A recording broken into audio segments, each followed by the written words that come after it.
नमस्कार, मैं हूं आलोक मेहता। एडिटर्स आई में आपका स्वागत है। हमारा अनुरोध है कि आप एडिटर्स आई देखें, लाइक करें, सब्सक्राइब करें, मित्रों को, ग्रुप्स को फॉरवर्ड करें और उनसे भी आग्रह करें कि वे भी सब्सक्राइब करें ताकि अधिकाधिक दर्शकों तक हमारी बात पहुंच सके और नियमित रूप से उन पर बात ये पहुंचेगी। हमें भी अच्छा लगेगा, उनके कमेंट्स मिलें, आपके कमेंट्स मिलें, हमेशा उसका स्वागत है। वंदे मातरम राजनीति है या राष्ट्रगीत, स्वतंत्रता आंदोलन के इतिहास से जुड़ा हुआ है या आधुनिक इतिहास से भी, और भविष्य वंदे मातरम भारत के जिसे कहते हैं जनजीवन में लगातार 150 वर्ष अब हो रहे हैं और उसके बाद भी वंदे मातरम का गीत देश भर में उसको गाया भी जाता है। लेकिन उसको लेकर के राजनीति और विवाद, ये ठीक है कि पश्चिम बंगाल के चुनाव आ रहे हैं तो भाई संसद में इस पर जो चर्चा की अनुमति मिली और निश्चित रूप से प्रधानमंत्री नरेंद्र मोदी, गृह मंत्री अमित शाह, एक सदन में राज्यसभा में अमित शाह जी और प्रधानमंत्री नरेंद्र मोदी जी ने लोकसभा में जिस तरह से सारे इतिहास के पन्नों को सामने रखा और इस बात को रेखांकित किया कि किस तरह से वंदे मातरम के आधे हिस्से को किन परिस्थितियों में, किन नेताओं के कारण उसको आधा हिस्सा रखा गया, पूरा हिस्सा नहीं रखा जा सका।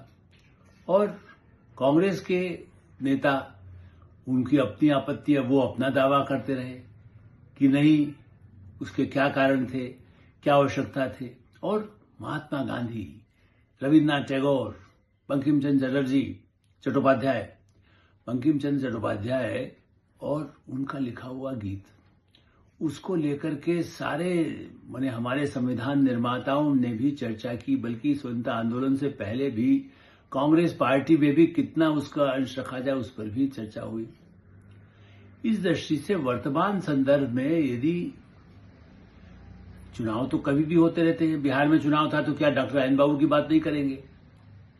यदि आप किसी और प्रदेश में चुनाव होंगे, केरल में चुनाव होंगे, तो आप क्या वहां के नेताओं की या वहां के विभूतियों की बात नहीं करेंगे?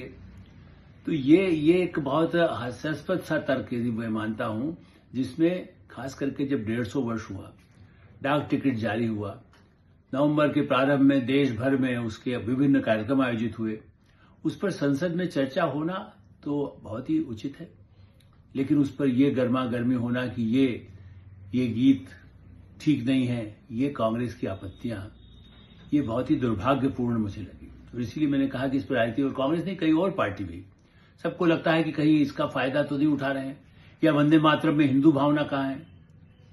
देखिए, आपने शब्द इस पर बहस सुनी होगी, इसलिए मैं उसके विस्तार में नहीं जा रहा हूं। मैंने केवल उनका नाम लिया कि जिन लोगों ने, मल्लिकार्जुन खड़गे पार्टी के अध्यक्ष है, प्रियंका गांधी, सोनिया गांधी तो वहां संसद में मौजूद थी, लेकिन प्रियंका गांधी और राहुल गांधी, वो तो अनुपस्थित रहना भी उनको ठीक लगा कि कम से कम वंदे मातरम पर चर्चा पे मैं नहीं हूं। ऐसी स्थिति में वो यदि थोड़ी देर के लिए झलक दिखला जाए टाइप संसद में करते हैं, और वरना तो हो सकता है कि वो प्रधानमंत्री के भाषण के समय तो उन्होंने उपस्थित रहना ठीक नहीं समझा, जबकि चर्चा थी, ये कोई बहस नहीं थी, इस पर कोई मतदान भी नहीं होना था।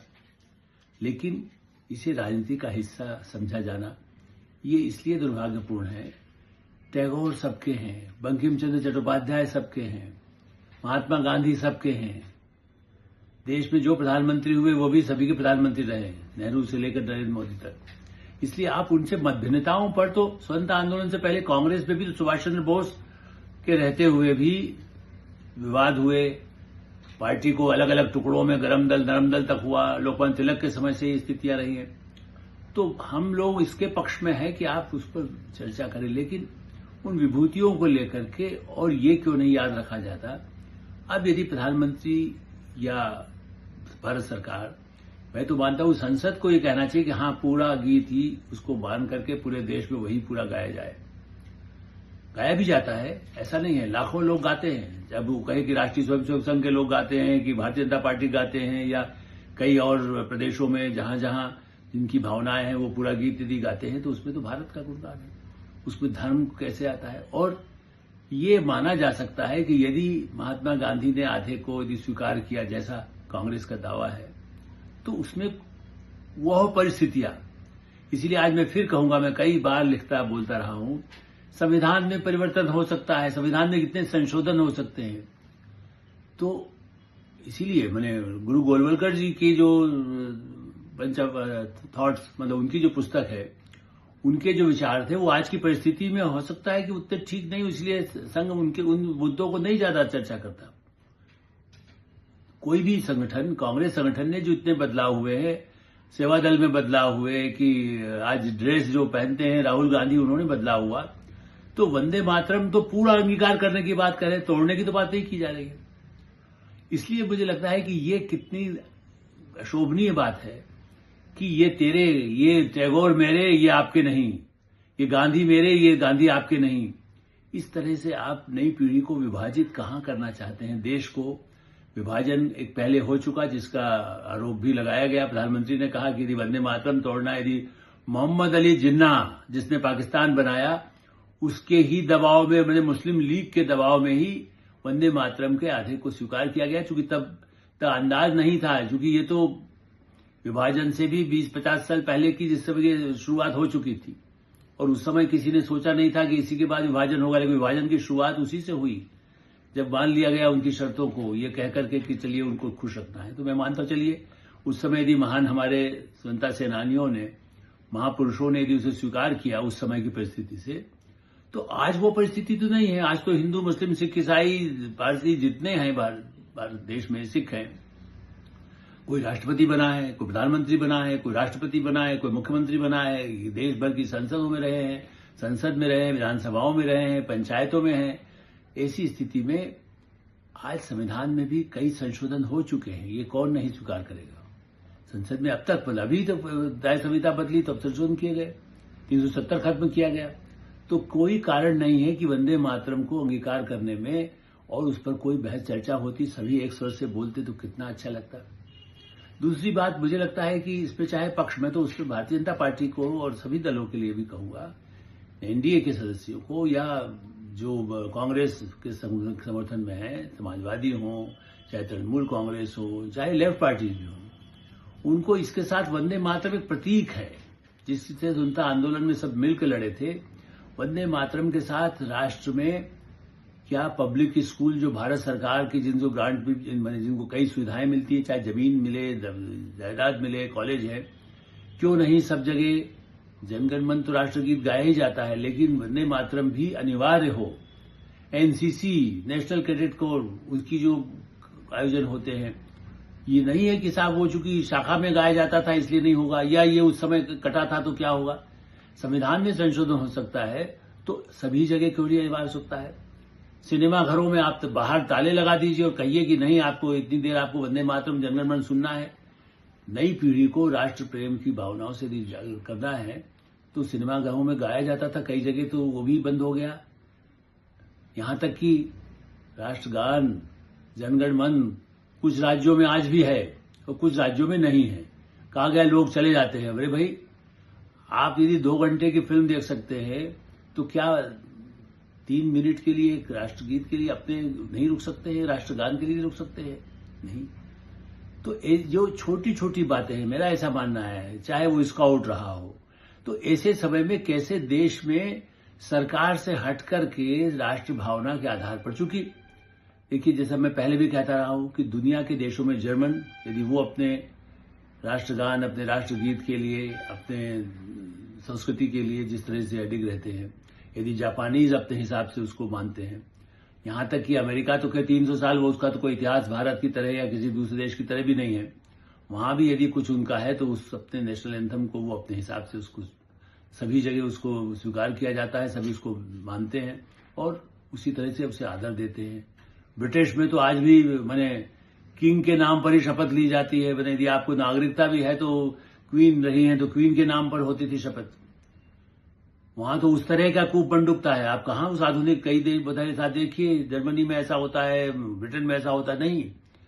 हम उससे बहुत आगे बढ़ चुके हैं। ऐसी स्थिति में भारत पे राष्ट्र भावना जगाना, इस मैंने उसमें सुरक्षा के लिए सबको एक होना, सेना, और जैसा कहा गया कितनी बार अग्निवीर बने, थल सेना हो, नभ सेना हो, वायु सेना हो, जल सेना हो। अब ऐसी स्थिति में आप ये सहें कि उनको भी क्या विभाजन उनके लिए किया जाएगा, अलग अलग होगा। भारत में उन सुरक्षा के लिए कोई भी अग्निवीर के रूप में काम करे, सैनिक के रूप में काम करे, सिपाही के रूप में काम करे, वो नक्सल के माओवादी आतंकवादी से लड़े या सीमा पार पाकिस्तान से आ रहे आतंकवादियों से लड़े। ऐसी स्थिति में ये जो वंदे मातरम की चर्चा का उद्देश्य यही रहा, संसद में दोनों सदनों में चर्चा हुई, अच्छी देर रात तक भी चर्चा हुई और कई अच्छे ढंग से बोलने वाले वक्ता भी रहे। मैं इसलिए सबका जिक्र नहीं कर रहा हूं, मैं तो उन बड़े मुद्दों की बात कर रहा हूं कि जहां इस तरह से इसका लक्ष्य ये नहीं है कि केवल इतिहास से याद दिलाया जाए कि उसका एक इतिहास गौरवशाली इतिहास रहा है, उसकी भावना, उसको यदि उसमें देवी का जिक्र आता है तो उसमें ऐसा तो नहीं है।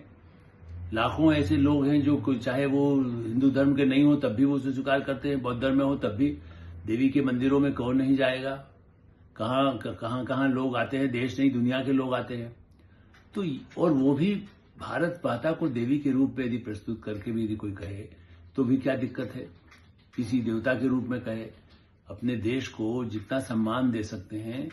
इसीलिए मुझे लगता है कि जिसे कांग्रेस और विरोधी दलों ने इस चर्चा को भी राजनीतिक रंग जो देने का और बहुत ही गर्मा गर्म सदन में जिस तरह से कुछ दृश्य उपस्थित हुए, वो अपने आप में मैं तो मानता हूं कि खास करके मल्लिकार्जुन खड़गे जिस तरह की भाषा का इस्तेमाल और तेजता से कर रहे थे। अब मैं उनको सम्मान करता हूं, पार्टी के अध्यक्ष हैं, राज्यसभा सदन के में विपक्ष के नेता हैं, लेकिन फिर भी और वो बुजुर्ग होने के नाते वो जिस तरह से उन्होंने बातें रखी, वो लगता है कि बहुत ही एक सड़क पर जो लड़ाई लड़ी जाती है वो संसद पर लड़ी जाने की कोशिश की गई और उससे कैसे वंदे मातरम से हट करके राजनीति से एक दूसरे पर आरोप लगाया जाए।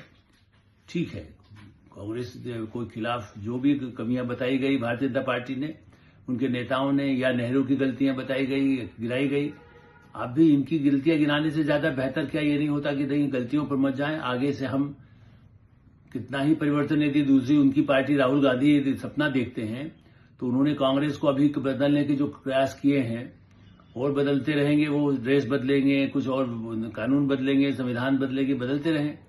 भारतीय जनता पार्टी अपना संविधान बदल सकती है, समाजवादी अपना बदल सकती है, कम्युनिस्टों में कितना चेंज हुआ, कम्युनिस्ट की पार्टी कितने विभाजित हुई है। इसी स्थिति में पुनीत कर्तव्य यही है, वंदे मातरम की भावना के आधार पर राष्ट्र धर्म असली जिसको कह सकते हैं उसे निभाने का, असली राष्ट्रवाद, असली भारत की रक्षा, असली भारत के संविधान और संप्रभुता की रक्षा, इसके संकल्प की लेने की आवश्यकता है और नई पीढ़ी को उसको बताने की आवश्यकता है। एडिटर साहब में हम यही विराम देते हैं। आप एडिटर साहब देखते रहें, लाइक करें, सब्सक्राइब करें, मित्रों ग्रुप को फॉरवर्ड करें और आपकी कोई राय हो तो अवश्य अवगत कराएं। धन्यवाद, नमस्कार।